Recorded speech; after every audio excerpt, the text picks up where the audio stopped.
Hello, Anashe. How are you doing? I know I haven't been for a while, but it's important for me to keep my videos about things that are important and not repeating what everybody else is saying and not and like my best friend says, creativity is not a spring. So today I would like to talk to you about karma. I had the chance, and I also had the privilege of attending Garchen Rinpoche's Buddhist retreat in Yechiam kibbutz in Israel. And Garchen Rinpoche is a very important, esteemed teacher. Allegedly, he has been illuminated. He got illumination. And he is a reincarnation of a goddess, the goddess White Tara. Most Wiccan and pagans know Green Tara, but there are many different colored Taras, and he's the goddess. He's basically considered to be the reincarnation of the goddess White Tara. And he's a very interesting individual. He had a very interesting life story, and his life story included the fact that when Tibet was occupied by China, he spent 20 years in a Chinese labor camp. The fact that it didn't kill him is surprising, but more than that, he managed to actually continue practicing and studying Buddhism in secret.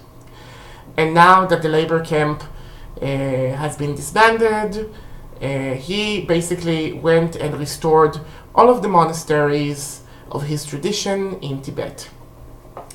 And Vas is a very esteemed individual, very interesting. And as I said, I had the privilege of sitting there for 3.5 days and listening to what he had to say. We were basically, he congratulating us of the translation of the life of Milarepa, and he also, and if you would like, I will talk about Milarepa in a different video. And he also gave us congratulations. He also taught us the Mahamudra, which is an advanced Buddhist text. And also he initiated us, me including, to the goddess White Tara and into her worship. And it was a very interesting thing, but what I would like to talk about today is the notion of karma. Now, a lot of neo-pagan witches and other people are talking about karma like off the hand, like it's a notion that is out there, and everybody knows what karma means. And of course, it's the golden rule of do unto other what you would have done unto yourself, and etc., etc., etc. But in that sense, it's misquoting Buddhism. It's misquoting Jainism and Hinduism and other traditions that actually have different definitions of the term karma. And of course, because each tradition has a different definition of karma, I would like to focus about what I understood to be the Tibetan Buddhism notion of karma. And there are similarities in that notion to what the West sees, but there are also big differences. And also, one has to understand this notion in context. So let us begin. Karma, in essence, is the law of cause and effect, but in a spiritual manner. You do something, and it has a cause and it has an effect. If you have good intentions, but it ends badly, according to Tibetan Buddhism, the way it was explained by Lama Tsering, the one that will follow Garchen Rinpoche after his death, is even if you have a good intention and the result was bad, you will get good karma out of it. But if you had a bad intention, you will get bad karma out of it, even if the result was good, eventually. And the way Garchen Rinpoche explained this, he held his hand and said, you think this finger is separate from this finger, but if you bite into this finger, this ruins the whole hand.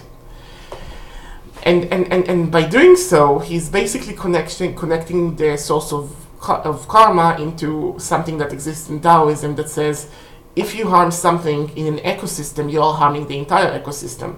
Like Lao Tse said, he used to be a king, and in his kingdom he said that each person needed to kill 2 mosquitoes a day because he didn't like mosquitoes, and then he had a frog population influx.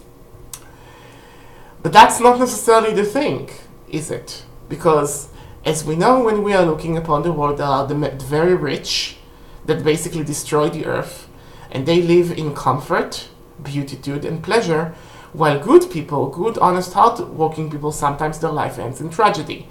Here comes the notion of reincarnation. In their next life, their state will be elevated, and thus this is okay, the fact that they are suffering today, because in the next reincarnation, a choice will be made by whom? By the forces of karma, of course, to fix that. Now, the way that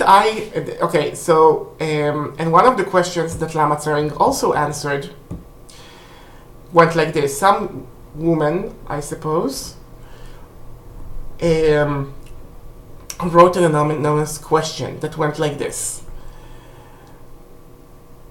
Past lifetime he was my father. This lifetime he raped me. Why? And Lama Tsering says, well, in a previous lifetime you raped him. And everything that is bad that is happening to you is because of bad karma. Which goes very much against the zeitgeist of Me Too and feminist agenda. So this is like, where the traditional view starts to crack with the modern realities of, if you're the result of an offense, you are not taking responsibility for it because of karma, because this is your karma and you should take responsibility that somebody attacked you.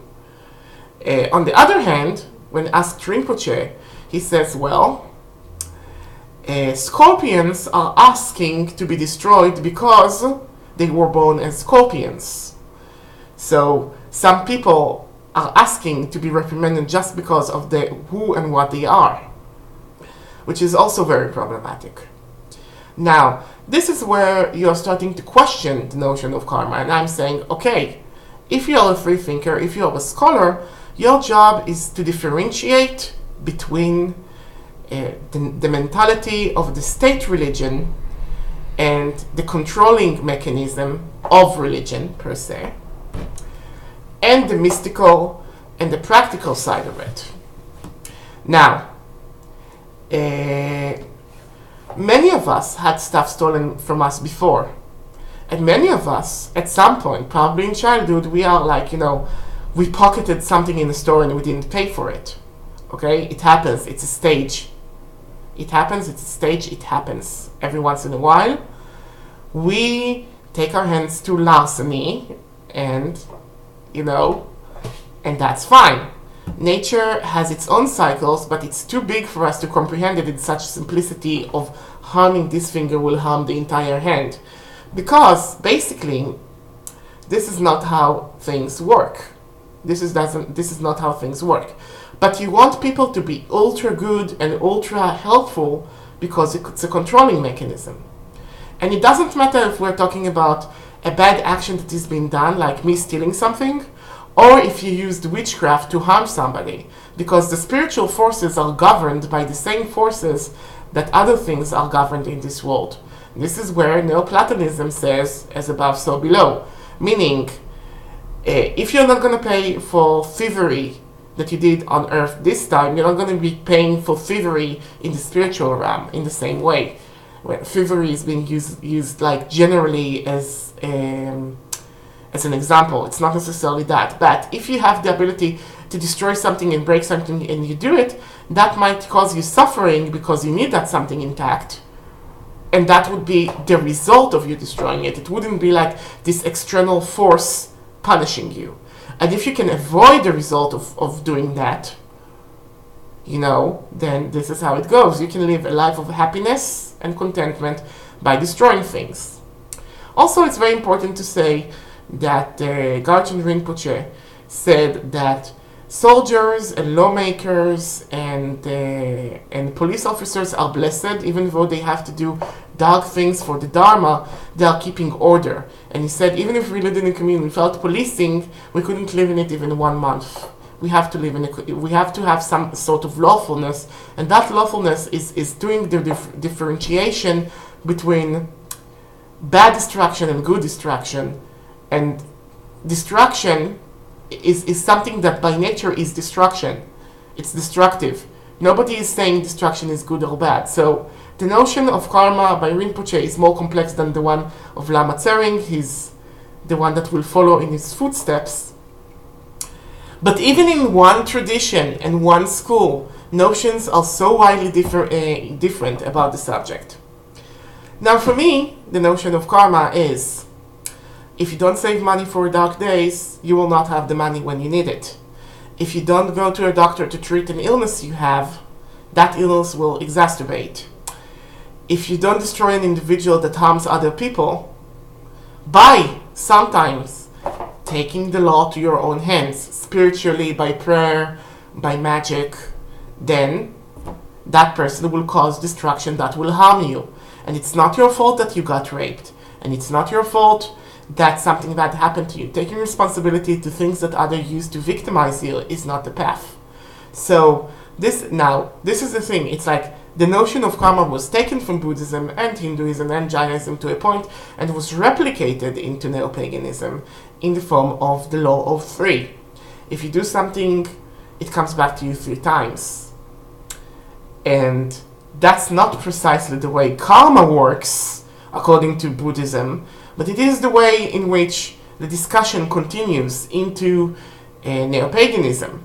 Okay? So, this is the thing. If you do a money spell, you're not getting 3 times the money that you summoned. If you do a love spell, you're not getting 3 times the love that you summoned. You're not summoning 1 lover and getting 3 instead. It doesn't work like that. The energy doesn't simply crystallize from the universe just because you wished it. It's something, it takes many years to train the body and spirit to raise the energy and to shape it into the form that is needed. And, you know, we use divination to see if the result is best for us. And this is why, like, the first thing that you learn doing witchcraft is divination. It's the most important thing to learn. Not about manifesting things, about divining different things. Anywho, when we are talking about magic, witchcraft, and karma, generally, we are talking about a philosophical thing, and we are talking about a controlling mechanism. And you have to sit down and think about the people who put that controlling mechanism in place. Why was it important to replicate this controlling mechanism? Because in order to make witchcraft a mainstream thing, they had to create a thing, a law, in essence, to make the low-level witches be good and nice and kind to other people, instead of telling witchcraft like it is, which is a dark, outside of society force that is used sometimes to destroy the rulership of the law. And one has to recognize this, and one has to accept this as what it is.